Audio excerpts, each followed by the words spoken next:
The Gear VR consumer version finally arrived from Amazon. We do a quick unboxing here.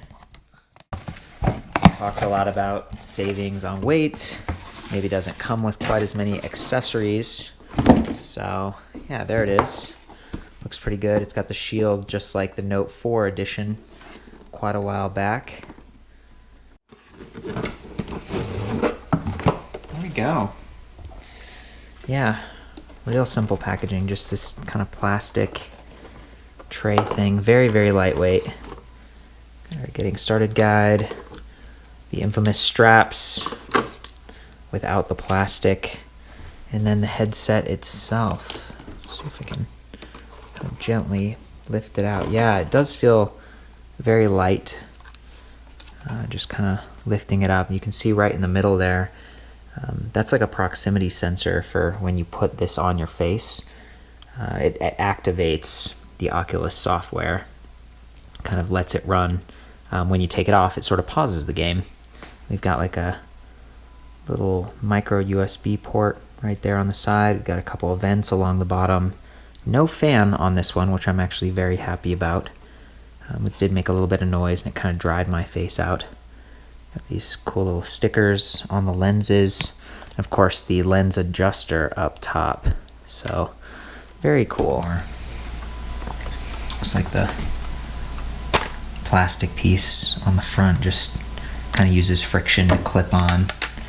See on the inside, it looks like there's another lens cover. They aren't stuck on quite right, but kind of keeps it dust free. My plan or hope was to actually leave my phone just permanently attached. I got a phone off of Craigslist specifically for use with the Gear VR, and I'm thinking I might actually not have a phone plan. I might just tether to my other device and use Wi-Fi that way. I don't think you need a phone plan to make that work. Let's see here. So here we are, Samsung Galaxy S6. We're already on the B setting, which is it's a little bit shorter for the smaller device here, so it should just kind of work. I noticed that there's not a divider anymore between the two lenses here, and that they've also kind of used this plastic white for the interior, and I think that's just for cost savings. You can see the shell is white here, and I think they just use the same plastic. But when you put it on your face, you know, it's fairly dark in there. It's interesting though, because this doesn't fully like cup my face. There's a gap here on the side, and I think that could be useful if I had glasses. It feels pretty comfortable on my face though. My eyelashes aren't hitting the lenses or anything. So I'm gonna go ahead and turn the phone on first. This one already has the Oculus software installed on it because I've been using it with the Innovator Edition. I'm gonna go ahead and attach the back strap. I wanna make sure that loop is facing up so I can connect the top strap too.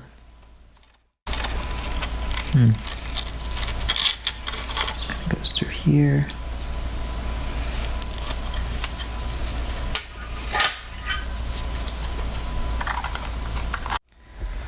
So one of my biggest concerns has been that my ears would make contact with the straps on the side right there, and by shortening this top strap a little bit and then just keeping this kind of loose, I've managed to avoid that just in terms of setup and comfort that way.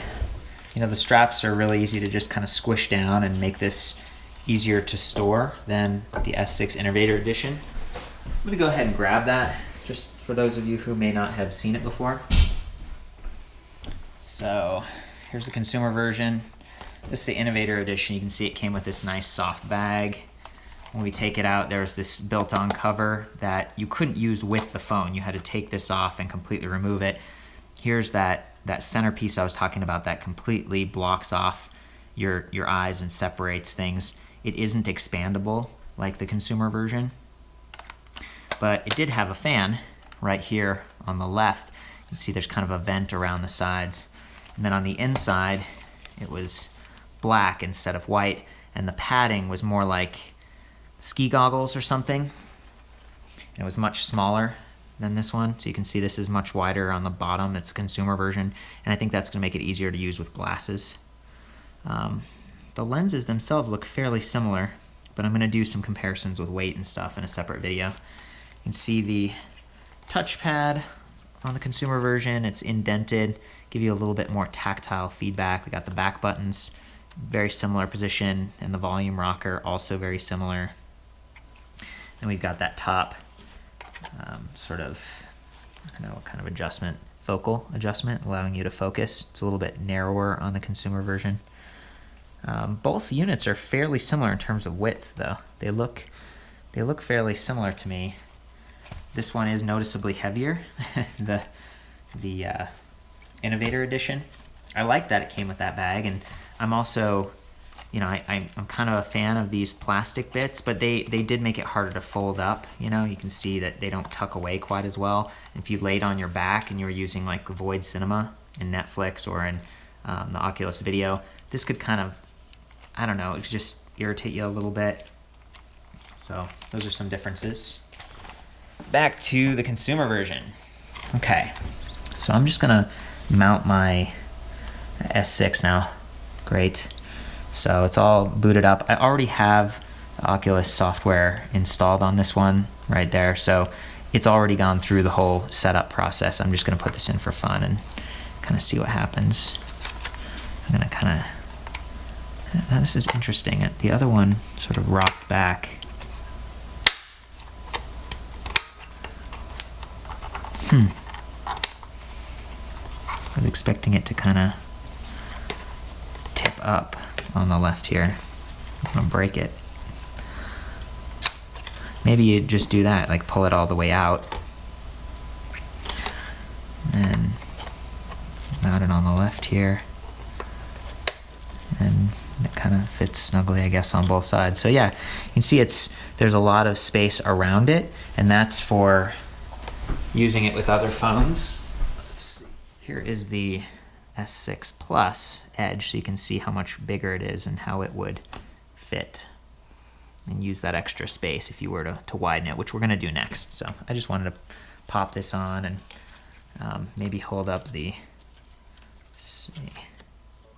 There we go. See, I'm blocking that distance sensor. Now it's kind of booting up inside. I'm gonna put it on and see what's going on. Well, it's giving me a warning. There we go. Taking me into, yeah, the menu, the home screen.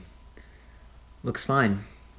That said, it's a little blurry because I've still got the little eye protectors on. Take these off.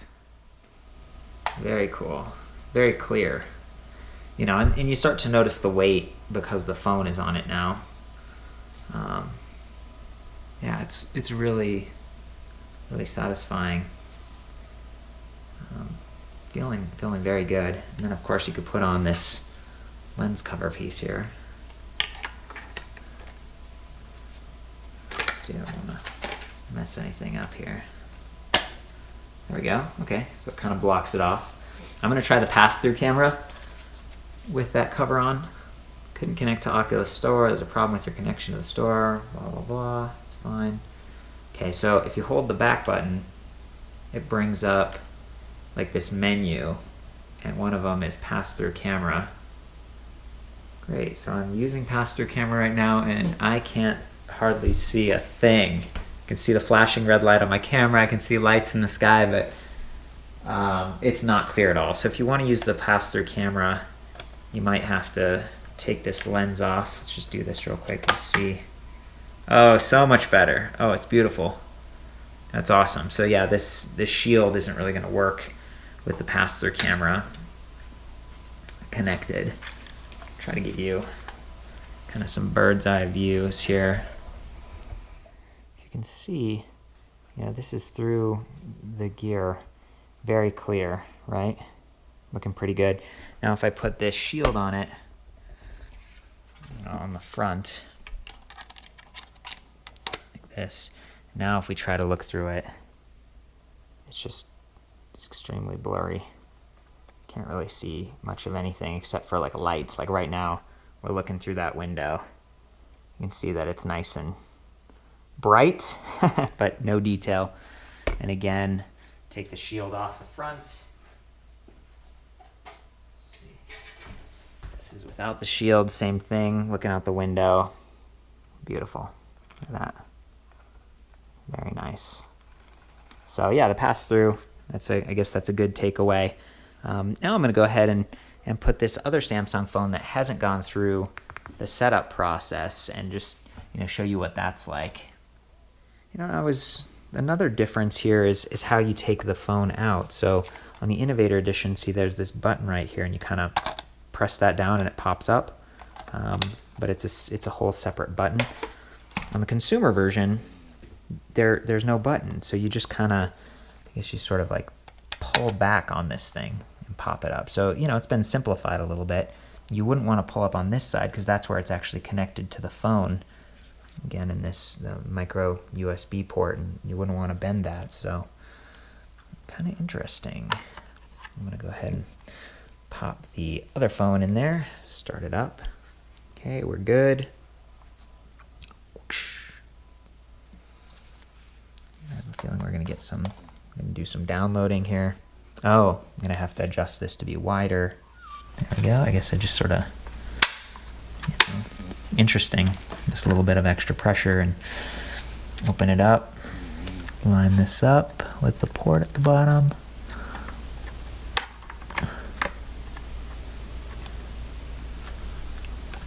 Mount it, I guess. Let's see what happens over here. Put this on.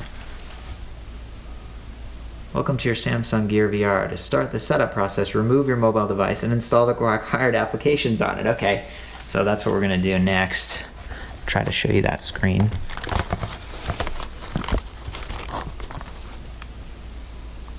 There we go. Just gonna take it off again, kind of push on that and pull it out. Okay, so let's see if there it is. Samsung Gear VR setup. Next. Downloading. I agree. End user license agreement. Got a few different things, 114 megabytes. Downloading pretty quickly because I'm on Wi-Fi here. Got the Gear VR service, Gear VR video, VR gallery, app manager, Oculus, Oculus Home. Yeah, very fast here. English. Yep. Log in or create an account. I'm going to log in. Okay, so 360 photos is kind of cool. It allows you to view your own photos in 360 degrees or just a bunch of cool stuff that they've taken. Some of the best ones are like the tops of buildings in other countries, in my opinion. You kind of look all around, like in France, go up on the Tower d'Eiffel, the Eiffel Tower or whatnot. So that's cool. 8 megabytes. By the way, this is a 32 gigabyte phone. It fills up pretty quickly. I would have gotten a larger one, but again, getting something off Craigslist. It's a T-Mobile device. It was super cheap. Just a young lady who was trading up phones or whatever. So I got this for like $400, which is nice. Oculus Video is installing. This one's really cool. You can actually download full-length movies and watch them in 3D in the virtual cinema. The Cirque du Soleil thing, it's like you're in the middle of a Cirque du Soleil performance. It's okay. I haven't done this one. Just like going to someone's apartment and hang out. The introduction's cool, but it wasn't very sharp when I tried it. It was kind of low fidelity. I think they intended this to be like the app that you show your friends, and it's all inspirational about what's possible with VR, so that's cool. So it says anytime you want to enter VR, just connect your phone to the VR headset like we've got over there. You'll hear the chime. My phone's on mute and the vibration's off, and I've just like uninstalled every app that I can. I have not rooted this. I think Carmack said like it may or may not work if it's rooted, John Carmack from Oculus, but I didn't want to take any risks. So I'm just, I just tried to remove a lot of bloatware from T-Mobile and Samsung. So let's try it now is what it says. Can just pop it in. And actually, we can do that at any time. The other thing to do is browse the Oculus store. So I'm going to do that right now. Land's End is one of my favorite apps at this point, just because it's kind of cool. It's peaceful. You sort of look at stuff and it sort of takes you into different locations. And they say it's sort of like a puzzle, but it's more just like getting acquainted with VR, in my opinion. Gunjack is kind of like a brand new version of Centipede or something where you use your head to look around and shoot stuff. Ocean Rift is pretty cool. You kind of hanging out with sea life. VR Karts is fun, and I thought like, oh, Mario Karts, but the truth is it's just not that satisfying. You don't go very fast. It doesn't have that same thrill that the Nintendo game does. Dread Halls, it's like kind of a haunted halls simulator. You're walking all around, and things can sneak up on you. Dead Secret looks very cool. It's kind of like a mystery experience where you're cruising around. I've downloaded quite a few of these, but let's get Dead Secret. It's already purchased, but I'm going to go ahead and download this to my phone or install it. I was hoping it would. There we go. Details. Okay. Genre, horror, robot invader. It's publisher. Oh, I really wanted to see the size on this thing, like how big it is. That's important when you have limited space on your phone. So feedback for the guys at Oculus, Palmer, and the rest. It'd be nice if we had some more details about size before we actually install an app. I'm just not seeing that. It is inside when you get the headset on. So I'm gonna go ahead and install it. Oh, okay, storage. No. Effects battery. Okay, that wasn't very helpful. Okay, 185 megabytes. Now I can see how large it is. So that's, once you actually install it, it shows you. This should be very cool though. I think it's gotten some really positive feedback from the community. I'm installing that.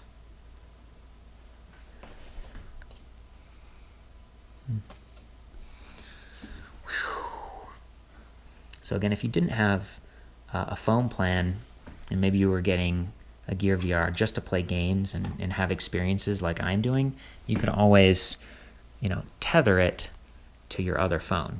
So you could have one phone plan, one data plan, and then you could tether your second phone to that so you didn't have to get another phone plan if you wanted, which I think is kind of cool. So you say, hey, start, and it's like, nope, you need to insert the device into the headset. So I'm going to go ahead and do that, but first I'm going to close like everything I can.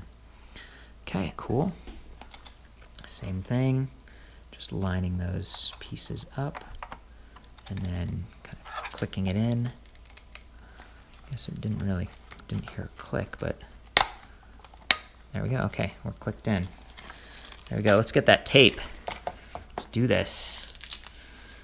Put my tape over the proximity sensor. Whoa. Cool. So it's telling me to adjust my focus, and I'm like, yeah, that's cool. Health and safety warning. Just gonna go ahead and try to bypass that. And it's just kind of giving us a quick tutorial. It's talking about the touchpad on the side. That's this right here. And I think it wants me to like do it. So touching it. Well done. Just learned how to move through a menu. Swipe down on the touchpad. Okay, cool. Swipe down to see more. So this is cool. It's kind of got like a parallax scrolling example. So I'm going to swipe down and see it's like changing the scenes a little bit. Maybe it wants me to swipe up. There we go. Okay, it's like, great, you just learned that too. So I'm going to continue. And then the back button. That's this right here. Kind of a tactile button. I think I got that. Cool. Just learned how to go back. Kind of aim at that continue button. What is it saying now? Press and hold the back button to see the universal menu. That's what I was talking about. So here's the universal menu. This is really cool. I'm holding the back button. And now I can go down here and, I can kind of go to the Oculus Home, which we'll get to in a minute. And I can do the pass-through camera we did a second ago, which lets you see through the Samsung phone camera. So that's very cool. And we can kind of reorient. Whoa, goodness. Reorient down here, which basically just recenters the screen. Let's see, what is that? Do not disturb. Oh, so like you won't get phone calls or texts or anything while you're in game. I like to do that one. Do not disturb. I think I want it on though. Okay, good. And then brightness. And this is, I constantly turn the brightness down because of eye strain and stuff. Come on, a little bit lower. There we go. Okay, cool. So we'll finish this tutorial. We go back. Congratulations. Ready to go. Oh, Gamepad. Okay, I do have a Gamepad. Yes, I would like a tour of the Gamepad, so let's do that. I've got the standard Samsung Gamepad, and I'm gonna show you that real quick. Huzzah, here it is, right? It's pretty tough, you know, these are just plastic, and you can see it's pretty flat. You're not gonna have like joysticks getting bent or broken if you're packing this in your bag. The downside is it's just, you know, these are sliders. They aren't analog, true analog. So yeah, I also got like one of the Moga Pro controllers, but I had to install extra software to try to get it to work, and then it wasn't being recognized in some of the games. So I defaulted back to this one. You know, it works all right. I like that the Moga Pro, the newer one, you can actually charge your phone battery off of the controller battery. But now that I've got the larger S6 Plus, you know, this has a larger battery. I'm hoping that it's not going to overheat the same way that the smaller phone did, and it's also got an extra gigabyte of RAM for more processing power. So this was the most affordable but best experience phone from my point of view. And I was also hoping that I'd have a larger field of view just when using the device because the screen is larger. So I have yet to test that officially, but I can get back in here and do that tutorial. So they're kind of showing us the different stuff. I'm going to swipe through. They're talking about the analog stick on the left, and then below it, and we've got some buttons. Cool. Okay, says congrats, we've completed the Gamepad tour. Let's keep going. This is Oculus Home. Okay, very cool. It's a really neat environment. And kind of turn around in it and see this different stuff. It's like this really cool futuristic home. You know, if we look up and try to make this work, if we look up, the ceiling is like glass and there's kind of wood textures going on. Whoa, so sorry that this is a little bit sloppy here. And then there's the actual menu where you can select games and experiences. If I turn a little bit more, check that out. There's like this cool water, I don't know, it's like a little lake thing or just a reflecting pond, and then there's another room further off. Then there's this really cool like kitchen in the back, and then this great big TV with kind of another wood background. If we look down, I guess it's pretty dark down there, can't really see. Maybe a wood floor. There we go. Whoa, there it is. Whoa, sorry.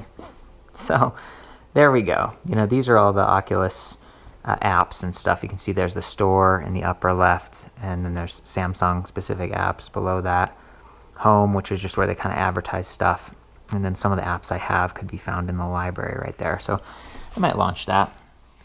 So now we're at the we're back at my library. You can kind of see some of the apps I downloaded. What? One of my favorite is actually the Adventure Time game. You know, it's just a regular platformer, but it's kind of fun. You know, it's in 3D and just very cool. So it just went a little bit long, but I hope it was informative and gave you some, you know, help to answer some of the questions you might have had about this device or how it was going to be to use. And I'm excited and hopeful that that charger port works, because it didn't really work with my S6 Innovator Edition. I kept having to I'd plug it in and it just didn't seem to work. So actually I might try that real quick. Let's see what's going on. Got my, you know, super fast charger from Samsung. There's that micro USB. So I'll go over here and plug this in. There's that. First of all, I want to make sure that it works just as expected with a phone. So plug it in. There we go. So we got a little lightning bolt up there. It's charging. That's great. Now when I plug it into this, let's see what happens. Oh, I'm gonna put it on my face just to see first. Cool. Yeah, a little message came up and said charger connected. So yeah, it does work. You could potentially play and charge, although I've heard that maybe it just maintains the battery. It's not actually going to fill it because they don't want to add heat to the system. But maybe if I turned this off, you know, basically remove that tape so the proximity sensor wasn't active, and the phone kind of goes into a sleep mode, then maybe it would charge. So that'll be kind of cool to see. Because yeah, I don't want to take my phone out of this. I want to just leave the phone in. Yeah, it says we're at 45% charge right now. So I'm just going to leave this in for a little while. Because again, I'm tricking with the proximity sensor. I'm going to see what the charge level is in like 10 minutes, see if it goes up or down. So I've had this plugged in now for 15 minutes and actually ran the Oculus sort of like intro video demo thing just to actually give it some work. Otherwise it would just be at this sort of, you know, non-moving screen. And we are still at 45%. So plugging it in does seem to maintain the charge level. And now what I want to do is kind of take the proximity sensor off. See, the lights went out. And now I'm going to leave this here for another like 15 minutes and see if it goes up from 45% and actually actively charges with this, because that would be really cool. Again, it would mean you could just leave your phone in all the time and plug the headset in, which would be, I think, less strain on the micro USB and all the moving parts and clamps and stuff. So let's hope it works. Cool, so great news to report. It's been about 10 minutes. I put this back on my face and launched the proximity sensor, and it's at 51%. So it actually is charging using the wall outlet. Very, very cool. I'm not sure if it's like fast charging. I'm not sure how I would check that, but not bad at all. It's been really cool to test this out, do some comparisons and stuff. I do plan to do more in-depth where I like weigh the two and maybe look at the lenses, see if there are differences with some other tools. So keep an eye out for those. And again, big thanks to John Carmack, Palmer Luckey, and the other guys working on this awesome product, and Samsung, of course. Rock on.